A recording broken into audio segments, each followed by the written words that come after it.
What's going on, y'all? Your boy Bowie's back at it again. And I'm here to talk about the new and upcoming Mortal Kombat 1. But it's weird because that's sort of a misnomer because we're currently looking at Mortal Kombat 1.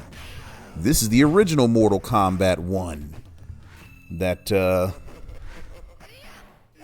some of us older folks, so to speak, know and love. And I'm not calling myself old. I'm just saying I'm older than a lot of the, general fan base. Hell, I might be older than some of the employees at NRS, But this is the Mortal Kombat 1 that we know. But apparently Mortal Kombat 12 will now be Mortal Kombat 1. And the reason why is because it's, a complete reboot of the timeline, this time with Fire God Liu Kang at the helm of it instead of Thunder God Raiden. The trailer came out recently. It looks fantastic, very detailed, very gory. Oh my god. This might be the goriest Mortal Kombat we've ever seen. And that's saying something, but, speaking of Sub-Zero and Scorpion, since they're on the screen, and they soon won't be, that Sub-Zero and that Scorpion costume in the trailer is, the costume's kind of mid for me.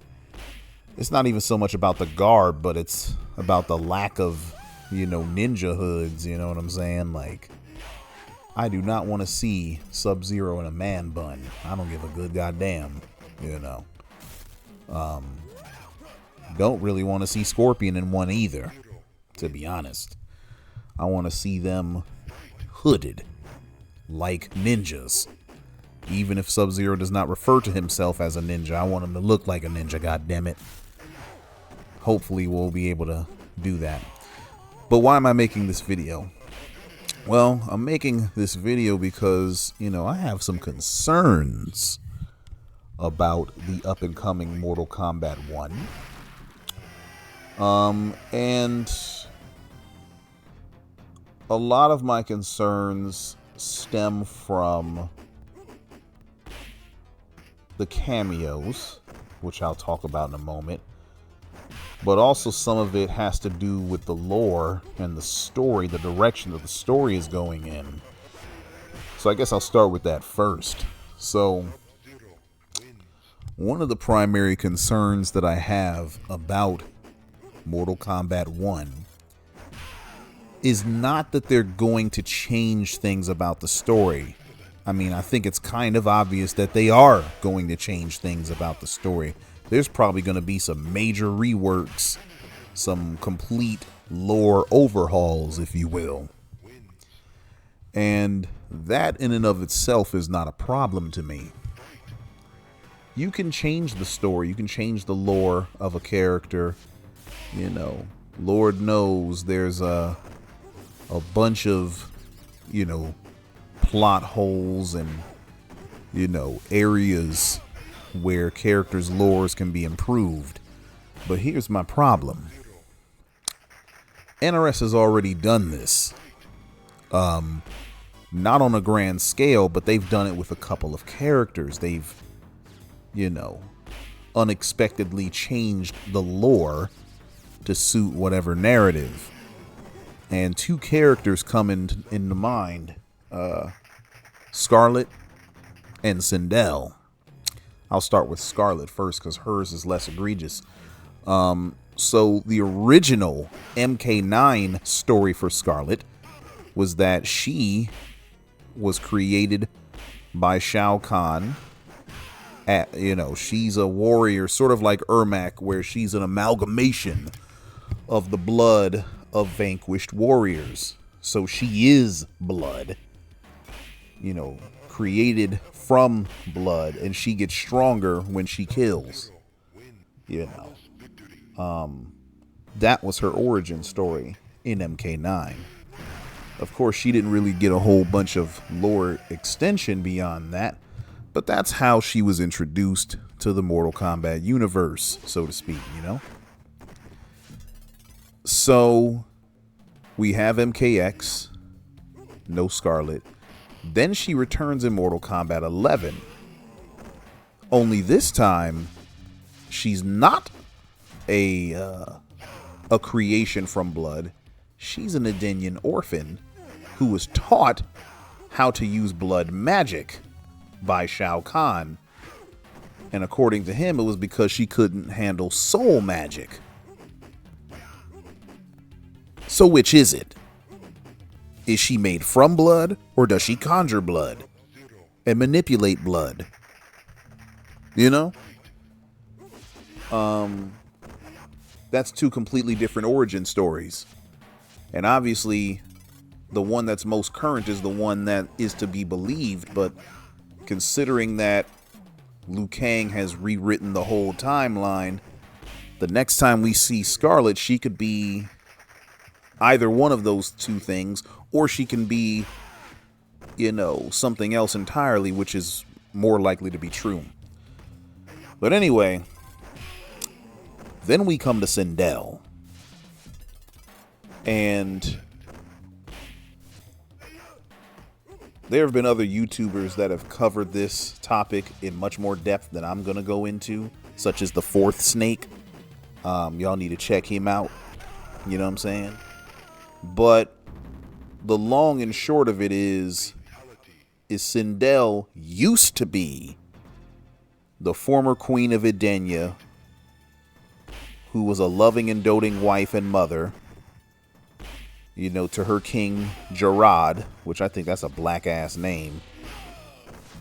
I know people pronounce it Jared, but it's Jarad. We gonna call him Jarad. So anyway, so she's the queen of Edenia with her king Jarad. Edenia loses 10 fights to Outworld in Mortal Kombat, and the realm gets taken over by Shao Kahn. Shao Kahn kills Jarad, takes Sindel to be his wife, and adopts Katana as the daughter. Sindel goes and kills herself out of grief and despair, where she gets reborn by Quan Chi on Earthrealm, so that, you know, Shao Kahn could pass through Earth's defenses to reclaim his wife. But when she's brought back, she's now evil. You know, she's out here killing people, and as a matter of fact, she murders most of the heroes in the events of MK9 when fused with the soul of Shao Kahn. I'm sorry, with Shang Tsung. You know, before she is killed by Nightwolf. You know, this is someone who loved her daughter, who sacrificed herself for the greater good of another realm that she was not a part of. And, you know, she's someone that has nuance. And here's the thing, that was the NRS timeline. I ain't even talk about the OG timeline from Mortal Kombat 3 and all that junk, you know what I'm saying? Like, and Mortal Kombat Deception and all the other, you know, stuff. But she's somebody that was selfless. She was a character that looked evil but was actually good. You know, she looked evil because she was brought back as evil, not because that was her inherent characteristics, you know. Fast forward to Mortal Kombat 11, they now say to us that Sindel was bullshitting. Everything we knew about Sindel was a lie. She actually conspired with Shao Kahn to kill King Jarad, and she gave herself willingly up to Shao Kahn to be his wife. And she just loves the power. You know, she loves basically Shao Kahn's dominance and swag, and that's why she married him. And then also, you know, in between that, she also is a damn nympho, and a racist. And she just apparently banishes people for no reason, such as Sub-Zero's cryomancer race. Like, she banished them from Outworld for some random ass reason. But this story of Sindel is worse. It's objectively worse. For starters, they take a character who has so much potential and so much power, and they make her one-dimensional. One of the interesting things about Sindel was that she didn't look the part. She looked like a bad guy, but she wasn't. She was very selfless and loving and multi-dimensional. You know what I'm saying? Even willing to sacrifice herself. You take all that stuff away and just make her all things evil with cleavage. That ain't the kind of... That's not the way forward. And so, in light of this, I have a lot of concerns about what NRS is going to rewrite in this upcoming story. I'm very much afraid that they're going to take the good shit that we know and love and replace it with mediocre shit or bad shit. You know, I'm afraid that they're going to take good lore and good history that we've known for 30 plus years of Mortal Kombat and replace it with something that's garbage and inferior. Now, it's not going to happen for all characters. You know, some characters are going to get reworks that make more sense and make them more interesting. But then others are going to suffer, you know? And just based on their track record, I am deeply concerned that the lore is now going to be, you know, some major parts of the lore are going to be messed up. You know what I'm saying? So I am deeply concerned about that. Yes, I am. Because the lore, the story of Mortal Kombat is what has separated it from all other fighting games. You know, this game told a narrative story with compelling characters, whereas other fighters just put people, you know, in a ring together and said, hey, fight. You know what I'm saying? So the story is one of the numerous things that makes Mortal Kombat different than all the other fighters. And so it's vital that the story is correct. It's vital that the story is held up and maintained and, you know, properly vetted and respected. And I have deep concerns that that will not happen. Maybe I'm proven wrong. I mean, as of right now, we haven't even seen any gameplay of Mortal Kombat 1. But I definitely have my concerns. Hold on a second, y'all. Hey, babe, let me call you right back because I'm recording this video. Damn. Yeah. So about that gameplay. So, it appears as though Mortal Kombat 1 is moving away from the MK11/MKX style of variations. Actually, they're not the same style of variations at all, but you get what I'm saying. They're moving off of doing character variations, and they're doing a quote-unquote all-new fighting system, according to their words, NRS's words.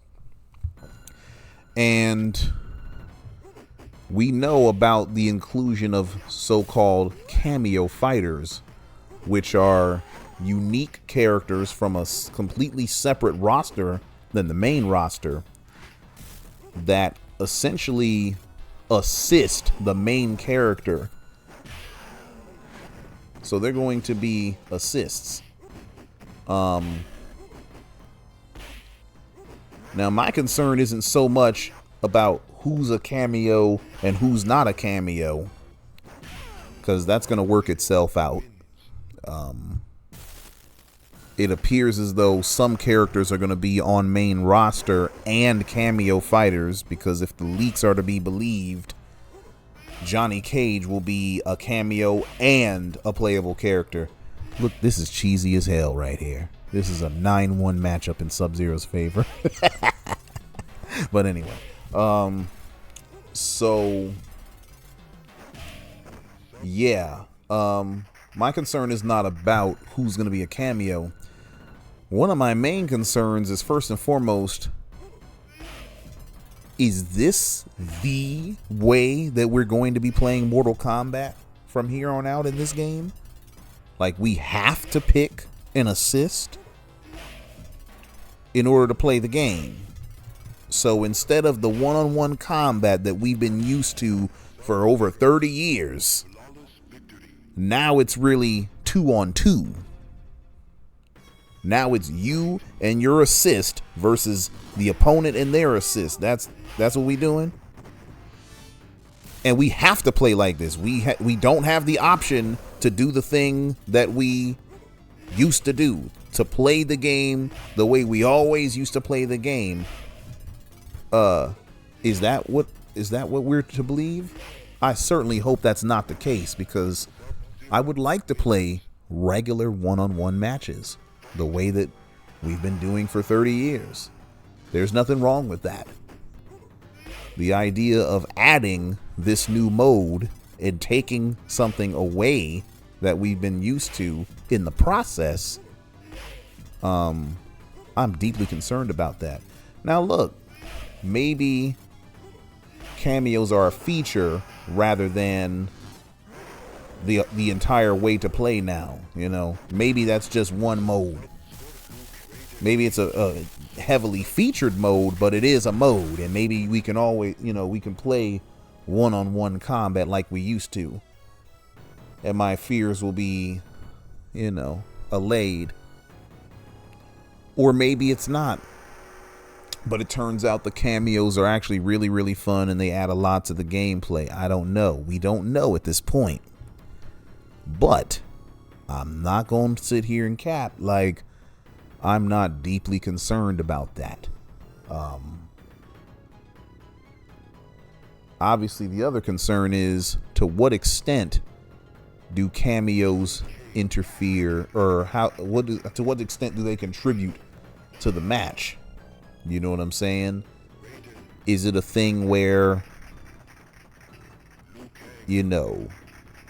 a character might be doing a string on you, and then you call the assist and they just completely stop their string because you can just call it at any time? What do we got going on here? Or can you only call the assist when you're in mid combo? What do the assists even do? Do they initiate combos? Do they extend combos? Do they end combos? Presumably some of them would do all three. Is it in fact true that some of the cameos are going to be playable characters as well, or are the cameos exclusively characters that we can't already play as? That's another important concern. I'm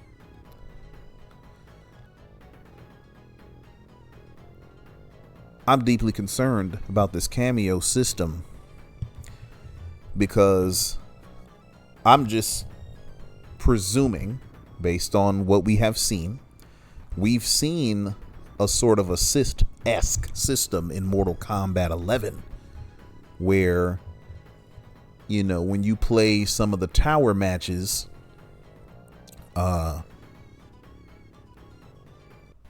or less what happens is, that's the perfect loop. That's so tough.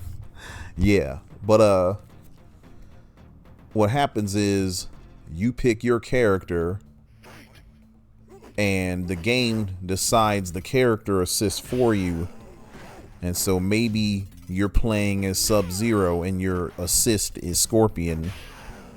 And if you flick right on the control stick,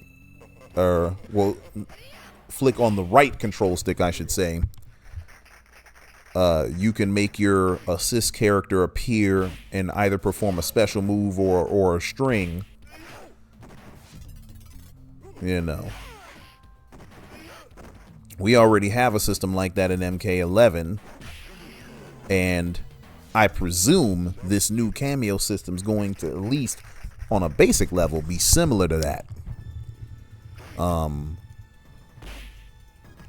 do have concerns about this, because I mean, it looks like it could be fun. It really does. I mean, because I've seen videos from this YouTuber named Anaconda where he really demonstrates what Mortal Kombat 11 could have been if we had the tag style mode as a mode, you know. And it looks really cool. I'm not gonna front. But to me, I didn't think it was so damn cool that it needed to be the entire way that we play the game. Like, you know, I am concerned about that.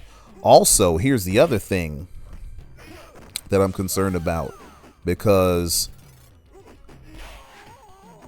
since this is what appears to be replacing the variation system, are we yet again going to see a scenario in which the characters are designed around cameos? Like, they can't be played by themselves anymore?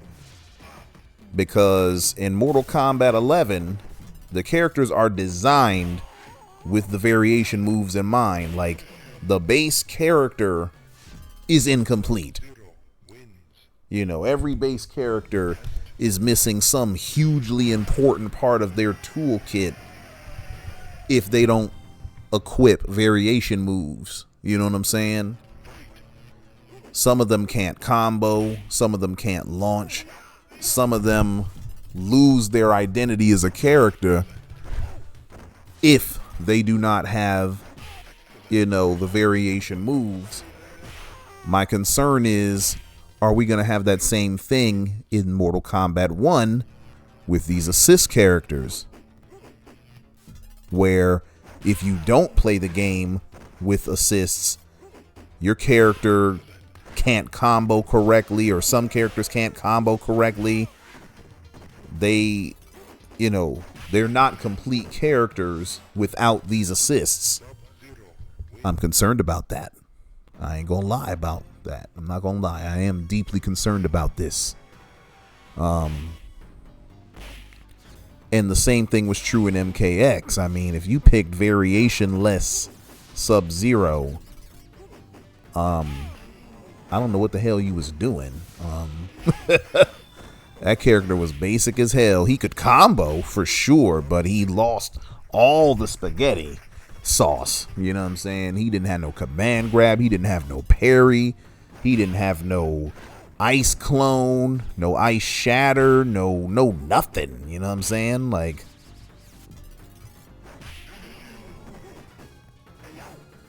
the character was just bland and vanilla and completely incomplete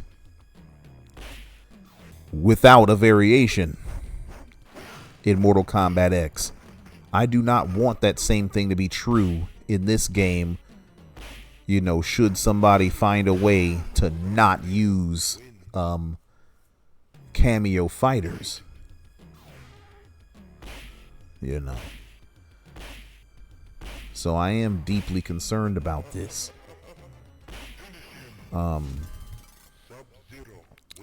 Now, to be clear, these are concerns that are going to be addressed in the future, you know. Videos are going to be released. We're supposed to be seeing gameplay in early June, which is really cool. I'm very excited about that.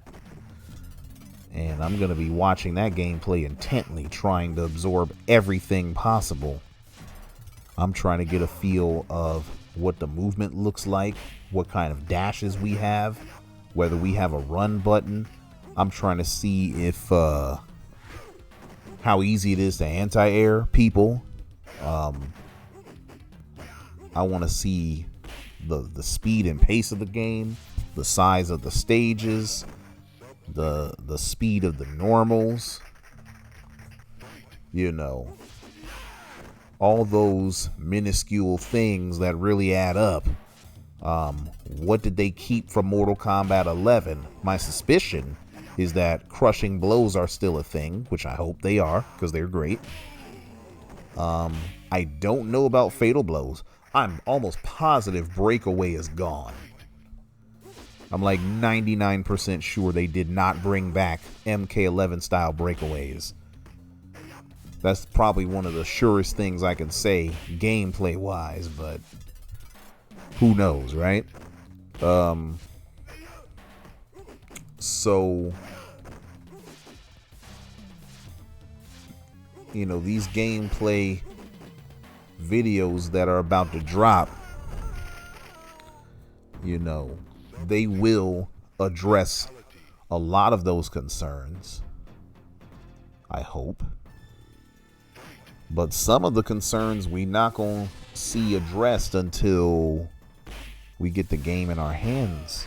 And for those people that pre-ordered it, like me, we'll get to play the beta in August, which is dope.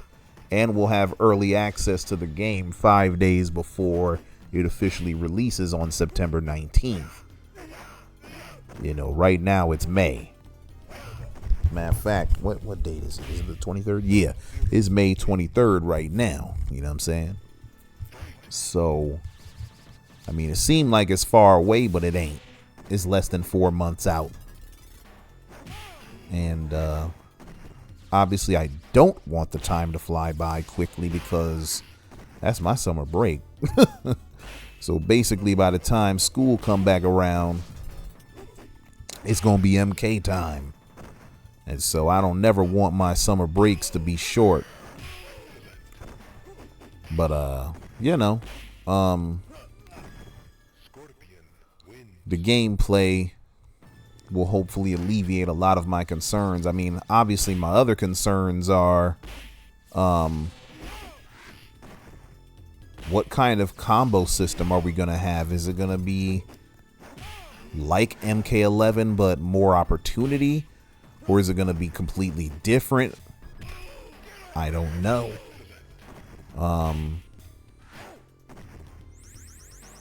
My suspicion is that they're going to make sure that characters all have methods of comboing and launching people. I suspect that characters will be able to more easily combo and juggle folks than they were in MK11. So I'm quite excited to see that in action, but to what extent is the question. And will characters absolutely require these cameos? You know what I'm saying? That's the real thing.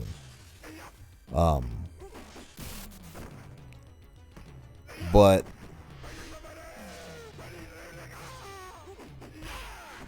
I made a video talking about the future of Mortal Kombat, and my greatest concern is that here we go again with NRS creating yet another system that is completely different than the predecessors of Mortal Kombat. Now we have assists, which have supplanted variations and have placed this game, MK1, Mortal Kombat 1, as something completely different than the 3 preceding Mortal Kombats before it. And invariably, it's going to splinter the community even further. Because there's going to be some people that are going to be like, yeah, assists, I like this. This is fantastic. And there's probably going to be other people that are like, what the fuck? I don't like this at all. This is going to be cheap. You know. And some of those people could have been former MK11 players, could have been former MKX players, former MK9 players. You know what I'm saying? Like, we don't know. And so I'm just like, bruh. I didn't want them to do some quaternary thing that, you know, fundamentally changed the way Mortal Kombat played yet again. But they done it again. Much to my chagrin, you know. But nonetheless, I am still quite excited about this game. I look forward to seeing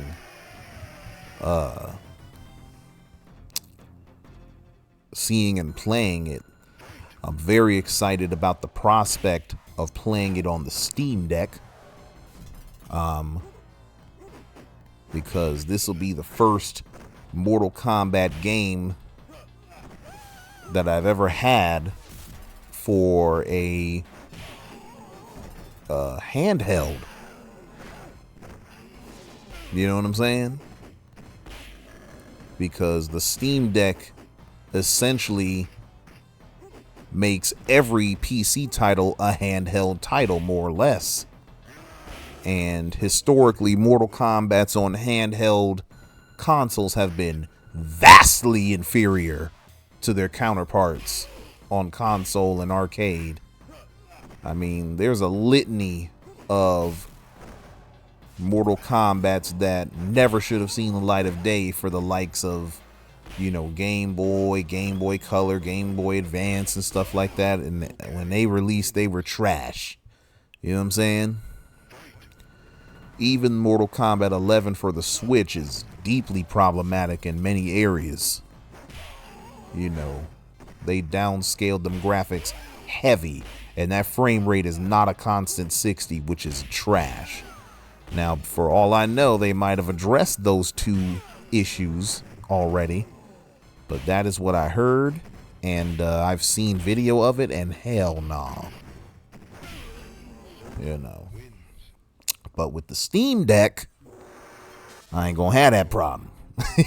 I'm gonna play the full PC game, and I'm probably gonna find some kind of way. I'm probably going to be able to find some way to run the game at a locked 60 while maintaining impressive visuals. You know, that's my hope. I'm pretty sure I'll be able to do it. I'm committed to doing it. And I'm trying to sink even more hours than I did into MK11, because according to Steam, I've played Mortal Kombat 11 for 1,000 hours. It's more than that if you count PS4 and PS5, you know? And I'm going to be doing the same thing for Mortal Kombat 1, for sure. Especially if it has some of the characteristics that I outlined in previous videos, talking about my hopes for Mortal Kombat 12 and stuff like that. If this game has those issues taken care of, boy oh boy, look at here. Be playing and recording shit out of it, and it will supplant this game as the, you know, ultimate MK1. You dig? So that's all I got here for today. I think I've spoken enough. So with that being said, peace out.